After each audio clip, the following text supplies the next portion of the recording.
Okay, in this video, we are going to talk about how three baselines are created. How three baselines are created. Now, this is very important for any certification, PMP, PMISP, and some extent even RMP. So let's work on that. First of all, we know that three baselines are scope baseline that defines the scope, how much work you have to do. Schedule baseline that gives you the timeline for each and individual activity, and cost baseline that gives the cost for that. That is 1 or not 2. Okay. Now, in order to get the scope, the first thing is that we make requirement management plan. Requirement management plan is the plan that captures all the requirement of the project as well as product. Remember this thing. If this is a project that has start and end date, maybe let's say 1 year. Okay. It is possible the product and it is product life cycle is bigger than a project life cycle. This is a product life cycle that even takes from inception, that includes business analysis and all those things, then project, then transition period. Okay, so that becomes a project life cycle. This small portion is called as project life cycle. Requirement management plans deals with more of product also. Okay, all the requirements of the project and product are captured according to following the requirement management plan. So we collect the requirements utilizing various tools and technique in the market. We collect the requirement, okay, and we use basically prototype. We can make a prototype and make that prototype and show it to the stakeholders and collect the requirement. We can do observations. We can use a nominal focus group, asking them that requirement. We can use surveys and all those tools. The purpose is use as many as tools so that we can collect more and more requirements, and we can put those requirements into the context, how those requirements are proceeding and what are the requirements that we can do on that. So once you have collected all the requirements, the next goal is to make requirement traceability metrics and requirement documentation. Requirement traceability metrics will trace all the requirement from the inception, linking it to the project objective, even in the organization policies, status of the requirement, why it was required, which project objective it links, each and everything is classified in the requirement traceability matrix, a very live document throughout the project. Whereas requirement documentation, it mostly classify the requirement into functional requirements. Are they going to help in the functional part of that? Non-functional requirement like security and all those things. Solution requirement. Are this requirement is going to solve some particular problem in the project? And other requirements. So we get requirement documentation and requirement traceability metrics. Once we have collected all the requirement, now we put the filter here. I can say that that filter is more of a scope filter. Okay, scope filter, we say, let's say all the requirements are there, functional, non-functional, all requirements are there. So we put a function filter here. You can call it as a Moscow. We utilize Moscow. What are the must requirement, should requirement, could or would likely to requirement. We do the product breakdown analysis. Okay, we break down the product and see, okay, what are the things that must be done. We do value analysis, and whatever the things passes this scope filter, that becomes project scope statement. Now we get project scope statement, a very important thing. After project charter, this is the most important document. It will tell us what is in scope, okay, and what is out of scope. Everything that is inside the project will be in scope, and everything that is outside of the project will be out scope. This is a very important thing to understand. All the project assumptions will be in that. What are the assumption, how you are going to work in that, what are the constraints in the project, will be written in the project scope statement. Anything that is not in the project scope statement, it will not be in the project, as straightforward as it can get. If something classifies and goes into the project scope statement, we will produce this. If something does not goes, it will not. Of course, once that is written, it can take a form of agreement. We will get it approved. This is also important. Once the project scope statement is written, we will also get it approved from the stakeholders, sponsor, change control board, all those people. So now we have the scope.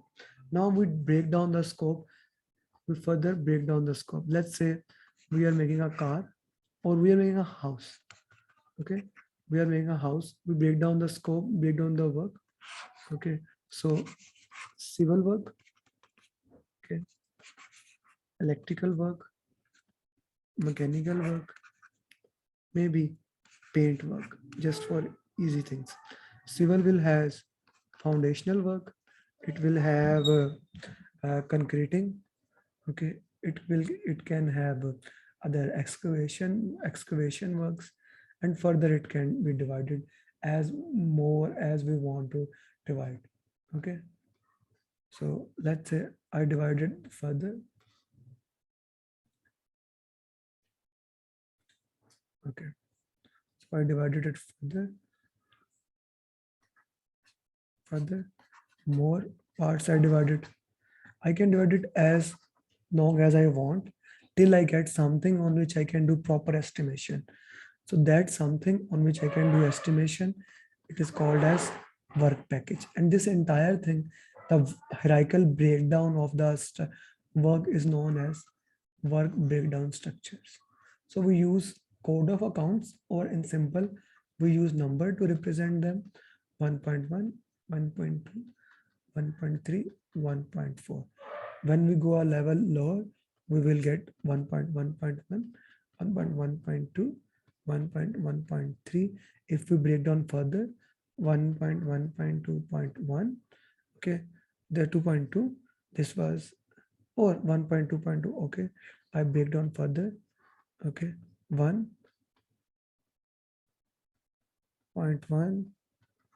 So these numbers are called as code of accounts. These numbers are basically representation of each particular work package. What does the work package contain? This highest level, that is the high level thing, this is known as control account. This is work package, and in between the planning area is called as planning package. Control account, work package. Now if I ask you go and work on let's say 1.2.2.1.1, it becomes like I don't understand what does this means, what does this contains. So in order to understand, and in order to understand dependencies, we have work breakdown structure dictionary. This is actually D. Okay, so work breakdown structure dictionary that has all the assumption constraints inside it. Approved version of WBS, work breakdown structure dictionary, and the project scope statement, the ones that was approved there. Once we get it approved, this is called as scope baseline. So we have our first baseline at our hand. Scope baseline, the most important baseline, I would say, because if you haven't classified the work, how can you do that? Now, once the all deliverables are produced, and now in order for scope, how the scope is done, how the scope is managed, all those things, how the baselines will be done, scope management plan is basically operating this thing, all these things will be done. So we have made requirement management plan, we collected the requirement through requirement management plan, utilizing requirement management plan. We use various tools and techniques to collect the requirement. We made requirement documentation, requirement traceability metrics. Then we put the filter of scope, okay, product breakdown and all those things. We get project scope statement. Project scope statement tells you what is inside the scope, what is outside the scope. Then you break down the entire work. You get work breakdown structure dictionary, work package, planning package, all those things. When you add work breakdown structure dictionary, and your project scope statement, and you get it approved. This is called your scope baseline. Now, when deliverables are being produced, we know that deliverables, when they are produced, they goes to control quality, becomes verified deliverable. Then verified deliverables come to validate scope, and if they are accepted, the client check that. The client basically on this approved baseline, they check whether according to inspection they verify or not. If they are okay, you get accepted deliverable, then it becomes final product. We also control scope using burn up chart, burn down chart to track how much work is done, how much work is remaining, and we see how much the changes are there. If there is any kind of change that let's say the customer says add this, add this, add this, the uncontrollable scope is called scope creep. In order to handle the scope creep, every change that the customer requests, that must go to the change control board. All the changes that the customer requests, all these changes must go to change control board. Okay, if we give something extra to the customer has not requested, so that is called as gold plating. Both things are not allowed in the project management world, in PMI, scope creep or gold plating. So this is the how basically first baseline is created. In order to make the schedule baseline, we will make schedule management plan, which will tell which software to use, what is our tolerance of that thing, how to sequence the activity, how to divide the activity, up to which level we define, with templates to use, what tools and technique you can utilize. So we will make schedule management plan. Okay, so from there we have basically, in the previous topic we have made work package. In define activity, we basically break down the work package further. Breakdown is basically, the technique is known as decomposition. We decompose the work package further into smaller parts. Okay, so we had a work package. You can consider with beta, bot and hammer, and we knock down the work package. We get the activity list, the list of all the activities that you need to work on. That becomes an activity list.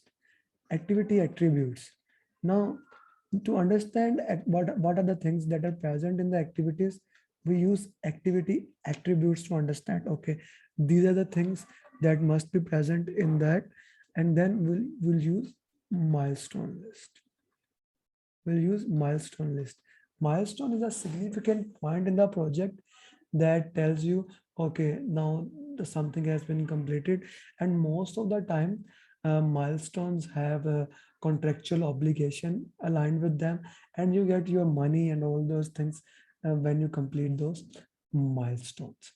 Okay, let's say there are two activities A and activity B. They can have 4 type of relationship: finish to start. When activity A ends, then the B starts. That is called finish to start. Or you can have start to start. Both activities start at the same time. Or you can have finish to finish. Both activity ends at the same time. Okay. Or you can have start to finish. The activity B cannot finished till activity A started. So 4 type of relationship. Finish to start, if I take an example of finish to start, when you lay the foundation work of the concrete, like till the concrete is completed, you cannot done the foundation, or till the excavation is completed, you cannot start building. That's a finish to start. Start to start, a classical example, you start the AC, air condition, the compressor starts itself. Finish to finish, let's say you are driving a car, and during your time, whenever, does not matter, whenever you turned your tape on, and as you stop the car, the LCD, the tape stopped. That is finish to finish.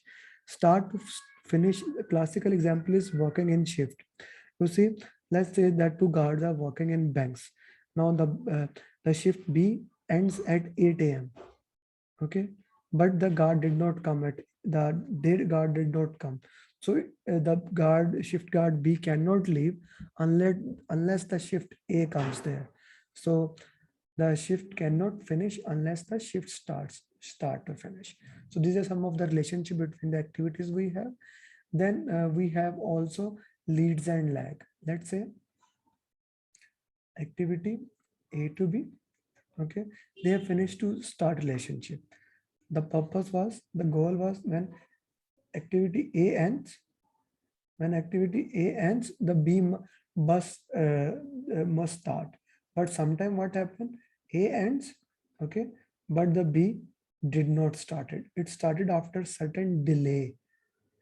After certain delay, or we can also say that the activity has lagged. The activity has lagged. Okay. Sometime what happens? Activity has not finished, but the other activity started because of any reason. So we say that the activity has leaded.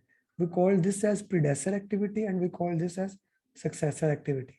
And we say that in this case, the successor activity has lagged. In this case, we say that the successor activity has leaded. On software, we show that the lag is shown by positive sign, that the duration has increased. The lead is shown by negative sign, that the schedule has decreased. Okay, positive and negative sign, the leads and lag thing. Then we have dependencies. Let's say two activities, activity A and B, predecessor activity, successor activity. They can have a mandatory dependencies, that unless this activity completes, we cannot start this thing. And mandatory can be internal, depending that it's organization has put it mandatory, like unless you get the work permit from the HSC, you cannot start the work. Or it can be external, you need to get the permit from the government before starting this work. So both internal and external mandatory dependencies are there. Plus we also have discretionary dependencies. Mandatory dependency is called as hard logic, discretionary dependency is called as soft logic, or more of a preferred practices. What are the preferred practices? We follow that. Both can be internal and external. This can be relationship between all those things, all these activities, like finish to start, start to finish, finish to finish, start to finish, leads and lag, and dependencies.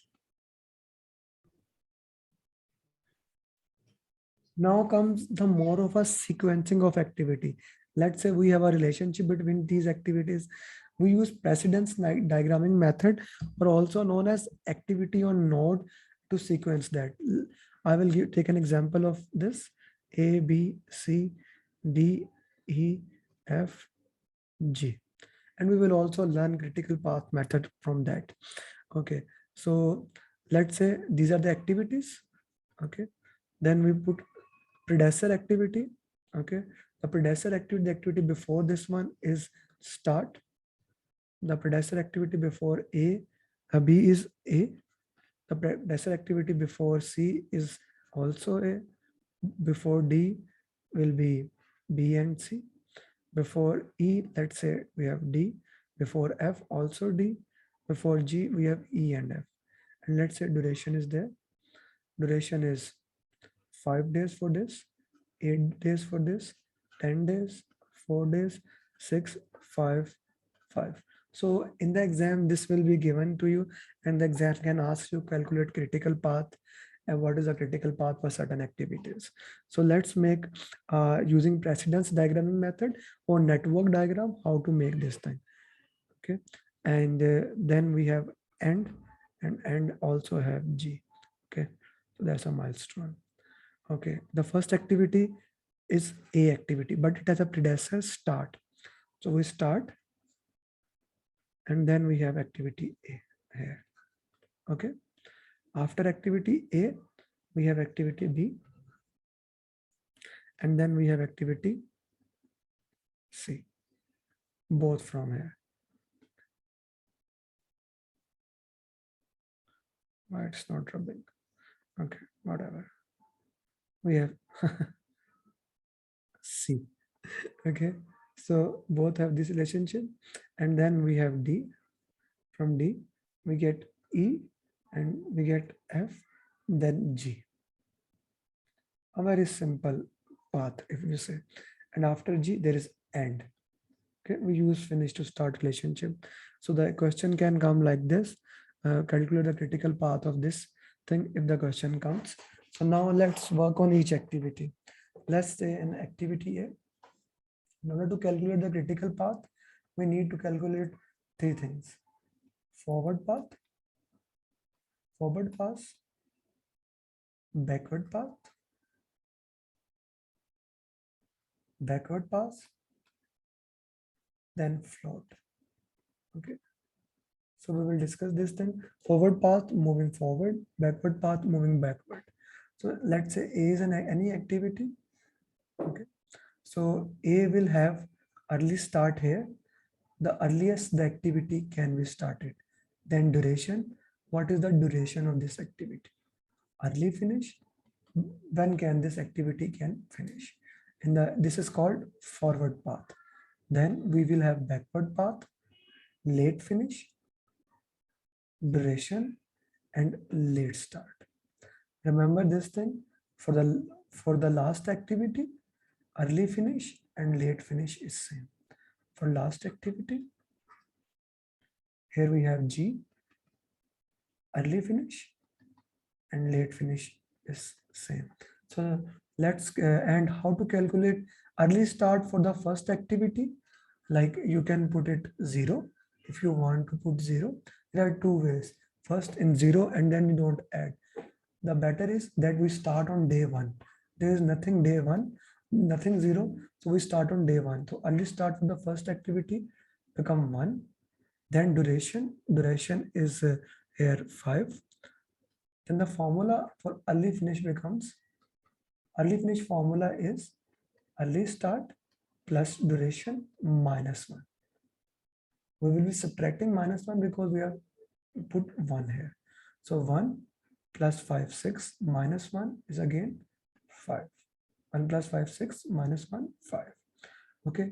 Now this is, first we do the early forward path, then we will calculate the backward path. Okay, forward path this. Now, since this activity ends on 5th day, this activity starts on 6th day. Both of them, B and C, start on 6th day. Duration of B is 8. Duration of C is 10. Okay, 6 plus formula this 6 early start, duration 8, 6 plus 8 14 minus 1 13. 6 plus 10 16 15. I hope it is clear till now. A very important point: when this is called as converging activity, when two activities are coming at one point, we call that convergence, point of convergence. These activities are very risky activity. Any of those activity getting delay can delay the critical path. Okay, so when we are at a converging activity, two or more than two activities are at this location, then we will choose the activity having highest day. Understand this thing: critical path is the longest path yet you take to complete the work. So we need to get the duration, largest duration. Once C will complete on day 15, we will automatically complete. So we will get early duration as 16, 15 plus 1. It will start next day, 16. Okay, the duration of D is 6, 16 plus 6, 22. Okay, 16 plus 6, 22 minus 1, 21. Okay, now this will become early start for both E and F. Okay, E is 6, 21 plus 6, 27 minus 1, it will become 21 plus 6, 27, it will become 26. F is 21 plus 5, 26, it will become 25. Okay, so now again, this is a convergence activity. So highest will go here, 26. Okay, and the duration of G is 5, 25 plus 5, 30. Okay, 25, 26 plus 5, 31 minus 1, 30.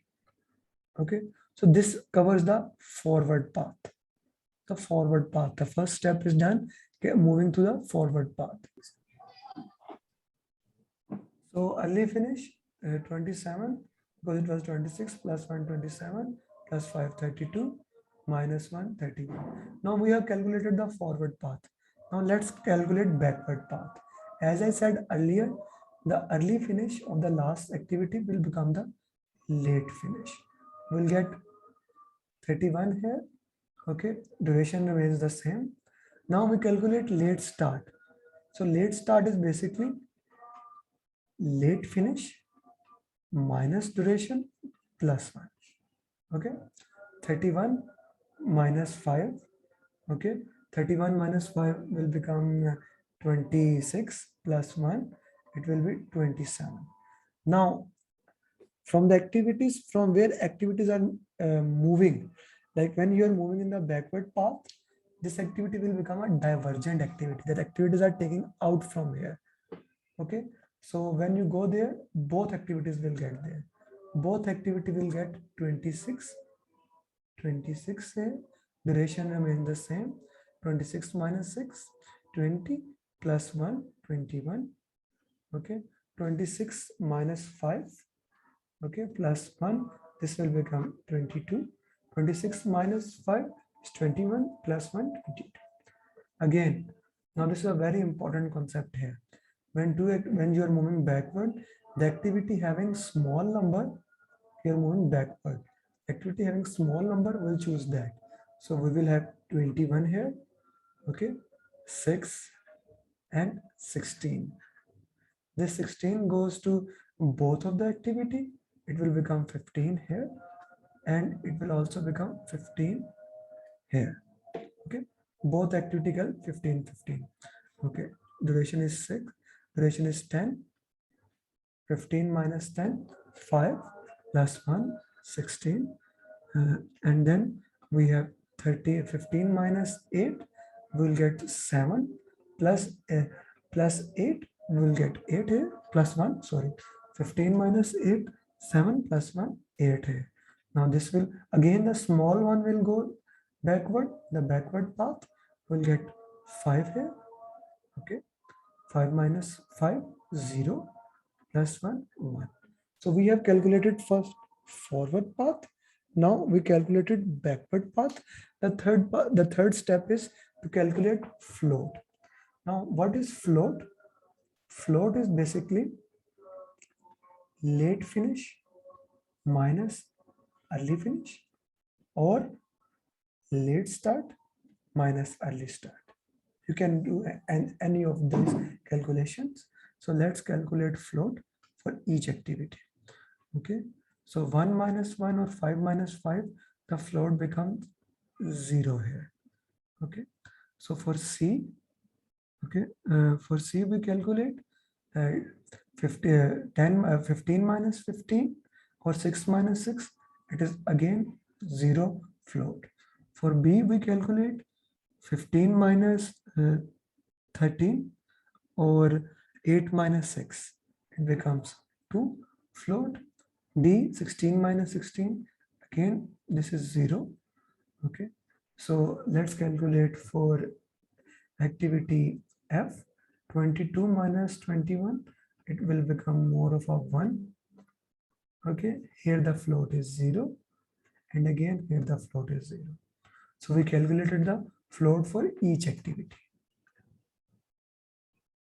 Activity having 0 float or the path having 0 float is called as critical path. A, C, D, E, G.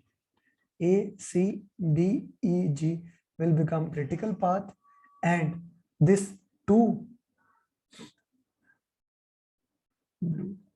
okay, this 2 of B is called the float.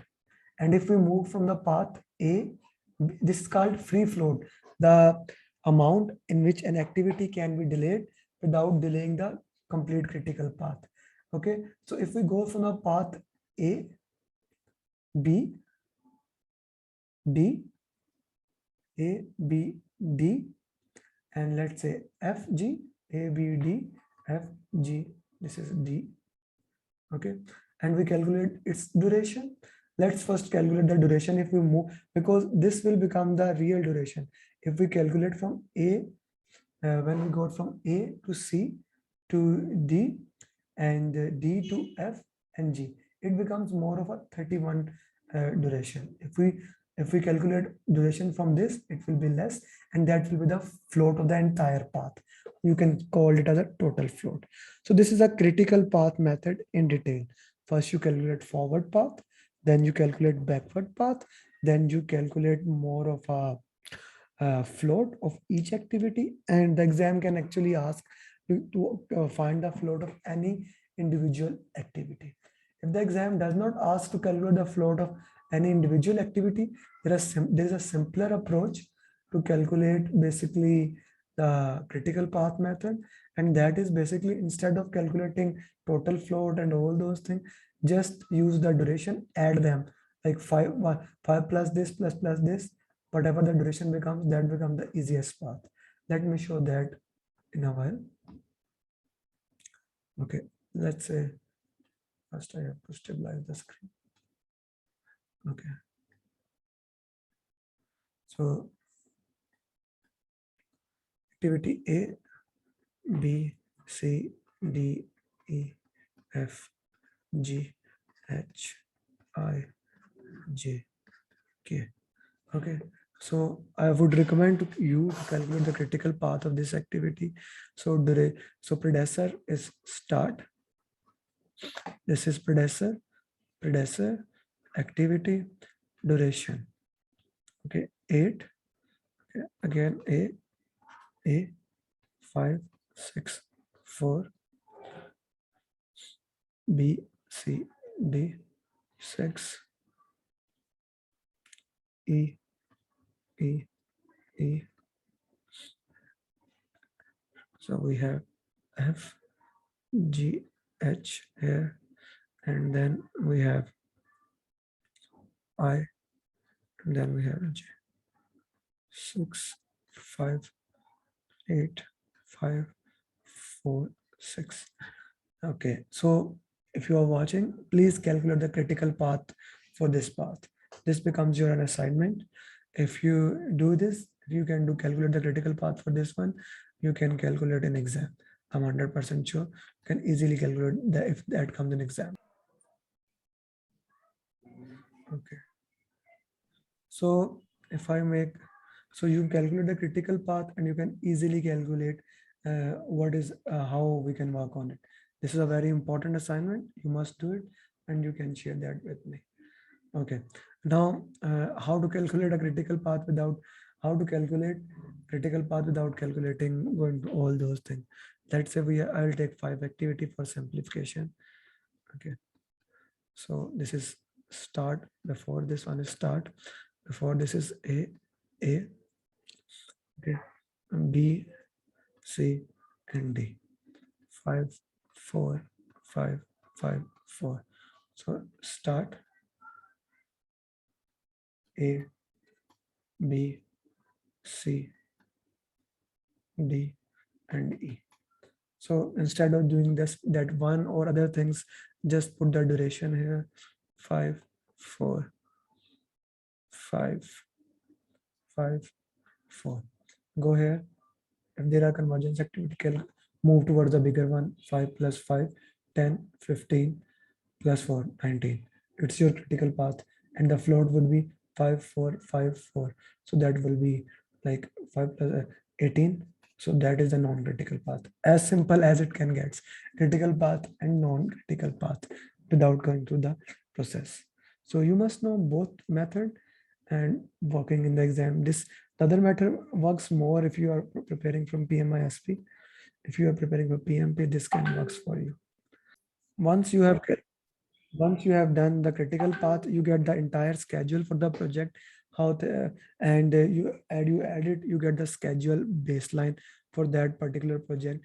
That is your schedule baseline to work with your schedule baseline in that project.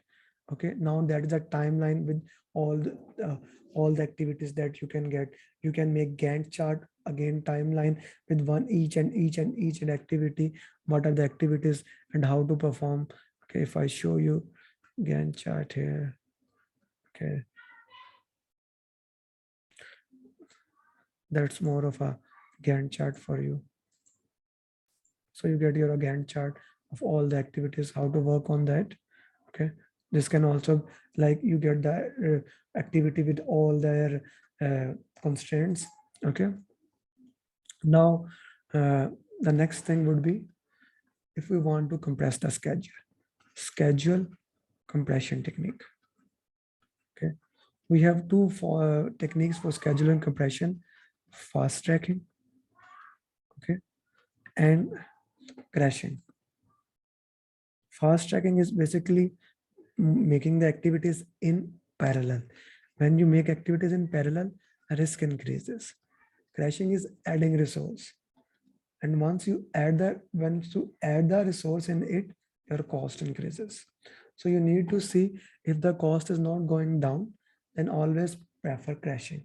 Always prefer crashing if the cost is not going down. Then we also have resource optimization technique. We have resource optimization technique. One is resource leveling and the other is resource smoothing.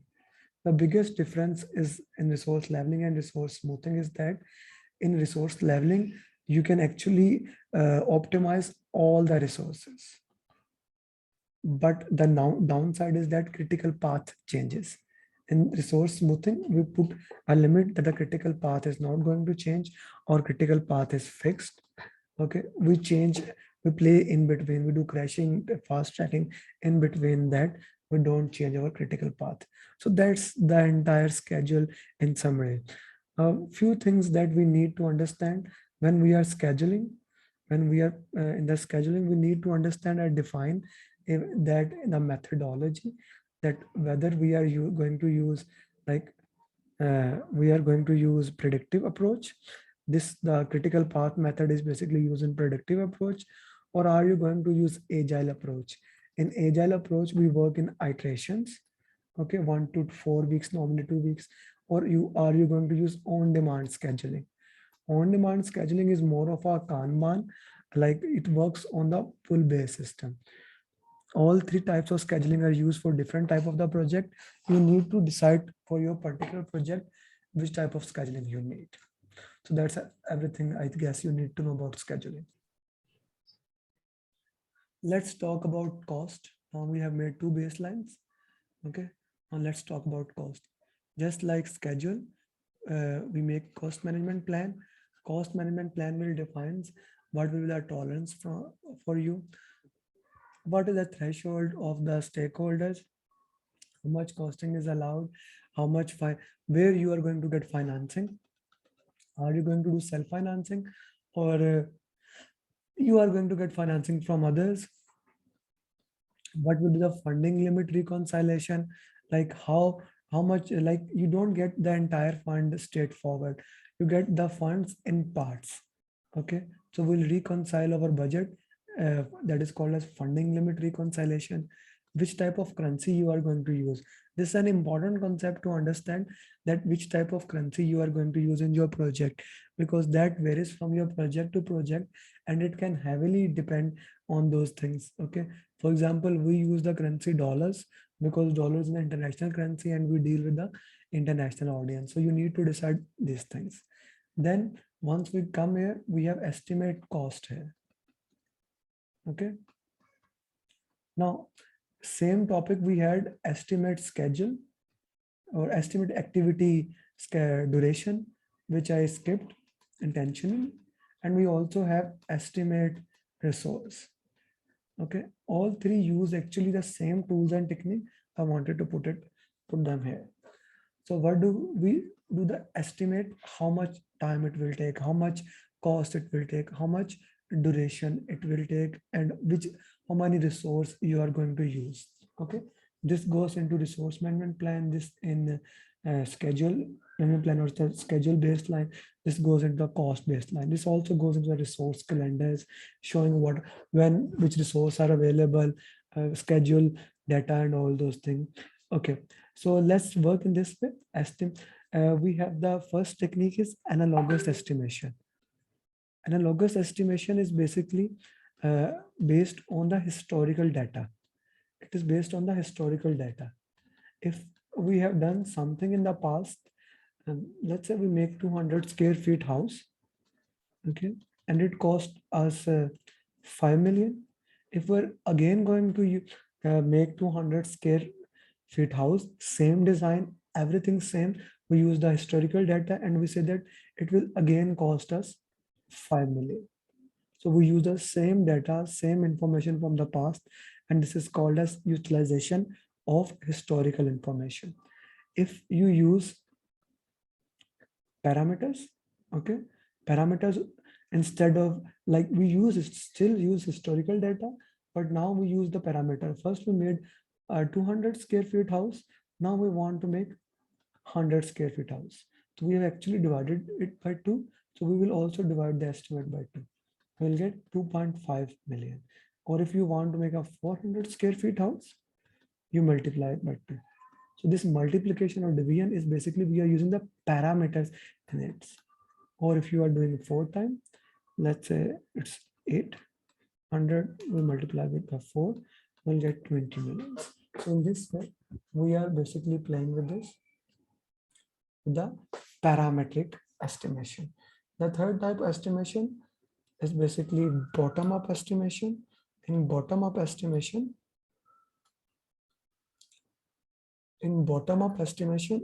like we made the work breakdown structure, we start from the lowest parts and keep on adding up to it. For example, if I say we want to make a house, I will ask how much time it will or how much cost it will take for the foundation, how much it for paint, how much for this, how much for this. We keep on adding. And once we get the entire thing, we'll bottom up about it. And that is called as bottom up estimation. Out of these three, bottom up is the most accurate estimation. And we use bottom up estimation a lot in these types of estimation. The fourth type is called as 3-point estimation. Okay, 3-point estimation. No one likes to give 1 point for estimation. They prefer to give more point of estimation. So instead of asking someone how much time it will take, we'll ask them, okay, what is your best case scenario? Okay, what is your best case scenario? What is your worst case scenario? Okay, and what is the most likely? What is the general? So we'll get optimistic point of view as a best case scenario, pessimistic point of view as the worst case scenario, most likely. We have 3 points now. Okay, so we have in this with 3 points, we can play in 2 different way. We have triangular distribution that says that all 3 are equal. We take an average of it. Or we can have beta distribution, also known as PERT, program evaluation and review technique, which says that most likely is basically 4 times, okay, and optimistic and pessimistic are 1 time. So we get optimistic plus 4 most likely plus pessimistic divided by 6. So this is beta distribution. In the exam, if it is not said and the only you have 3 points, you directly go and use the PERT. Okay, so this is very important. Estimation techniques. In costing, we also called bottom-up estimation as cost aggregation. We aggregate the cost aggregation. So important point to understand. Okay, so cost aggregation is this: if we add all the activities, we get their baselines, we get the cost baseline. Now, very important thing, although we have this duration, we also use some reserves. We have 2 type of reserve. One is contingency reserves and other is management reserve. Contingency reserves are for known unknown. We have for the identified risk. For the identified risk, we use contingency reserves. We know that we put that certain time in the time, we use reserves in the time of money, resource, or time, cost, and resource, contingency reserve, and then management itself put the reserves. So let's see. So let's say we get all the activities, okay, all the activities cost, plus we put them their contingent and we add their contingency reserves, we get all the work package. When we put all the work package, okay, and their contingency reserves, we get control account And when we add all the control accounts, that becomes cost baseline. So what is cost baseline? All activities cost plus their contingency reserves. All activity cost plus their contingency reserves. When management add their management reserve is most of the time 10% or 15% of the budget, depends from the organization to organization, plus cost baseline. This is called as the entire project budget. Very important point to ponder. The team or even sometimes project manager does not know that how much management reserves exist. That belongs to management. That is not the part of your baseline. If you want to get through it, you need to raise a change request to get these special reserves. A very important concept to master and understand that these reserves are not the part that you need to get this thing. Now, sometime, especially in the schedule, we use, this is when we are using as a critical path method. Sometime in schedule, what do? We ask, okay, take out the entire reserves. Take out the entire reserves and put the entire reserves at the end. For example, let me make the path again, precedence diagram method. Okay, when we say start A, B, C, the previous path which we made, D and E, and then end. It has, in the critical path method, each activity has its reserve inside it. When we estimated the individual duration, we estimated that reserves inside it. So we made the critical path. There is another method known as critical chain method. Now critical chain method says that no, we don't want to put reserves in the each activity. We want to take out the reserve. Why we do that? Let me give you an example. Let's say your car got damaged. It's a new car. It's a Toyota. You bought it to the Toyota showroom. Okay, now you give it to Toyota showroom. Toyota showroom gave it to the Toyota maintenance team. The Toyota maintenance team needs part. They ask it from the local supplier. The local supplier need the part from another company. Now, you ask from the Toyota workshop how much time it will take. Now Toyota workshop will ask from the Toyota maintenance from the local supplier from the original supplier. Each team will add their own contingency reserve. At the end, the activity that was supposed to be completed in 2 hours, you will get a duration maybe 8 hours. So there's a better way to take out all the reserves and put it in front of it. At least we know where the reserves lies. So in critical chain, what do? We call all those reserves as buffer. All the reserves are called as buffer. We take all the reserves, okay, and if the path is a critical path, we put it, we call them buffer as project buffer. And if the path is non-critical path, we called it as feeding buffer. Project buffer for the critical path, feeding buffer for the non-critical path. Okay, so this is an important concept to master. Now we need to measure where do we stand in the schedule. We need to measure how we are doing in the cost. So for that we use earned value calculation, earned value management, to see how we are doing in the cost and how we are doing in the schedule. Earned value management, we basically make a graph between, I put that down. Okay. So let's say we put that the graph between time and cost. Okay, so let's say today is 29th, 25th, 26, 27, 28, 29. Okay, so this is, I can put $100 and 1 million. Okay, so we want to see what is planned till today. 31 and 2, 3. That for that we use planned value. Let's say we want to see at 29. The work planned till today is called as planned value. the actual work you did is called as earned value. The real work you did. This was the planned work represented by planned value. The actual work you did is represented by the earned value. And the schedule, if you want to calculate the schedule variance, it is very simple. You calculate earned value minus planned value. Now this is very important. You must know the schedule variance is 0. This means the whatever we planned, we were able to complete that work.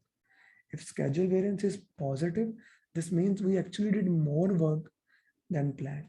If schedule variance is negative, this means we did less work than what was planned.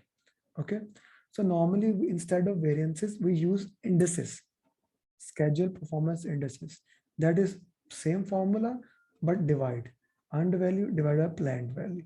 So if it is 1, this means we are on schedule. If it is 1.5, means more earned value, we did more work. If it is 0.9, this 0.8, 0.9, less than 1, this means we are behind schedule. Now let's see for the cost. The actual cost that is spent in order to complete whatever the work you completed. The actual cost that spends to complete this earned value work is called actual cost. If you want to calculate the cost variance, it is again earned value, the work that you did minus the money that is spent. So just like that, if earned value, if this is 0, you are on budget. You earn the same amount, you spend the same amount. If it is positive, you earned more thing and you did less, you spend less. Okay, this means you are under budget or you are in profit. This is negative. This means you overspend, you are over budget, or you are in a defect. Same, we use cost performance index for it. Okay, so that is earned value divided by actual cost. Okay, one good thing less than one bad thing greater than one good thing. So planned value is the planned work till today. The complete work is known as budget at completion. The complete work in the terms of work and in the terms of money is known as budget at completion. So if we want to see how much work is remaining, okay. Please, sir. Please, sir. So work remaining, if we want how much work is remaining, so total work is this. The work we have done so far is this. So we say that work remaining is equal to budget at completion minus earned value. Work remaining. If we want to calculate the fund remaining, again total fund is this, and we have this much used. So fund remaining is basically BAC minus actual cost. The purpose of calculating this is that we get a ratio that is known as to complete performance index. Work remaining divided by fund remaining. Will we be able to complete the entire work in the funds that we have? Will we be able to complete the entire work in the funds we have or not? So that is to complete performance index. If there is more work and less fund, if it is equal to 1 means the funds and work is okay. If there is more work and less fund mean greater than 1, this means it's a bad thing. It's a bad thing. It's the opposite of CPI. Okay, because you have more work and less fund. If it is less than 1, mean you have more fund and less work, so it's a good thing. So this is important. Formulas are important for this. Formula is BAC. So if I put it there, BAC minus earned value over BAC minus actual cost. Okay, so we were taking out this budget as a thing, but we know that in the project the budget does not remain constant. The budget keep on changing. So if the budget changes, then you need to get the new budget. The new budget that you will have, that is called as estimate at completion. So estimate at completion is basically actual cost plus how much more money you require.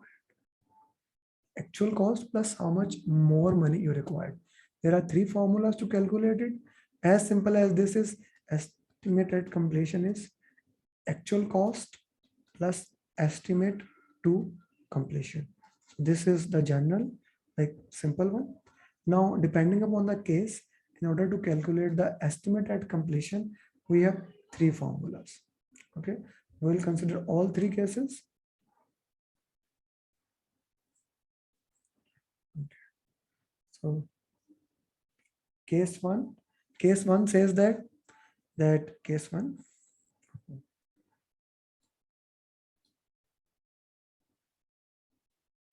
Okay, case number one is that the bad thing has happened, like you overspent something, it will not happen again.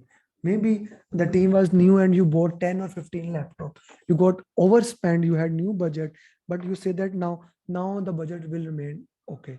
The bad thing has happened, but the future will be okay, you will not have a cost overrun. So you get simply estimate at completion is actual work plus actual cost plus work remaining. What is work remaining? Actual cost plus BAC minus hand value. This is when you say that bad thing has happened, but it will not happen in the future. Case two, you say that, okay, you get cost overrun and you will keep on getting such kind of cost overrun. You got cost overrun and you will keep on getting such kind of cost overrun. Then we say budget at completion divided by CPI.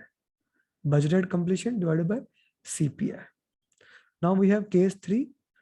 In case three, we say that not only the cost will have issue, not only CPI will have issue, but SPI will also have issue. So then we have a formula, estimated completion, use this formula, actual cost plus work remaining, that is budget at completion minus earned value, okay, divided by CPI multiplied by SPI. So the third formula to use that. So these are all the formulas that we use estimate at completion. Now understand one thing, a very important thing. You see the formula for since in order to calculate to complete performance index, we use the previous formula. We use this formula, budget at completion. But if your budget at completion has changed into estimate at completion, then this formula also changes. You get new formula, budget at completion minus earned value divided by estimate at completion, because now total fund is this minus actual cost. But the things remain same. Less than one, good thing, greater than one, bad thing, equal to one is okay. So that's all about cost, scope, schedule, and cost, how three baselines are created.